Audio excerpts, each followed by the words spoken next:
The 12 and 12 of Overeaters Anonymous, Step 2, Part 5. This relationship was a higher power in which we could believe. However, OAs are human. Sometimes when our groups or sponsors failed us in some way, we felt cut off from support, which had come to mean so much to us, and our new sanity seemed threatened. We now needed a more reliable way of relating to a higher power. At this point, we learned we could act as if. This didn't mean that we were to be dishonestly pious or pretend we believed in God when we didn't. It meant we were free to set aside theological arguments and examine the idea of spiritual power in light of our own desperate need for help with our lives. Some of us began by asking ourselves, what do I need from a higher power? What would I like such a power to be and do in my life?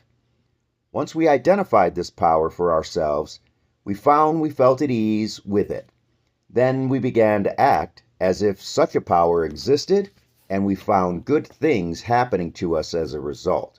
Little by little, as we experienced changes for the better in our lives, we came to believe in a power greater than ourselves that could restore us to sanity.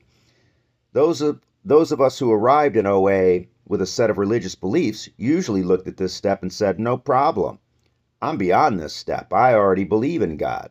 Then, to our dismay, some of us found ourselves having trouble with the OA program, that the more problems or trouble than an agnostic or atheist. Sometimes we religious ones had trouble because we believed in God's existence, but we didn't really believe God could and would deal with our compulsive eating.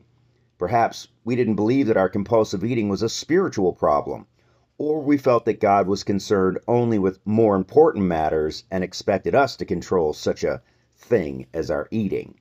We failed to understand that God loves us in totality and is willing and able to help in everything we do, that God will help us with every decision, every food choice, and amount. Many of us had asked God to help us control our weight, and this prayer hadn't worked. Later we understood why our pleas for help seemed to fall on deaf ears.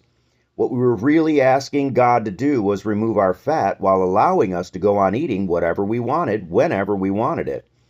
Most of us also need to learn to ask other people for help and let God speak to us through our fellows. In OA, God's healing power comes to us through a caring community and other compulsive overeaters.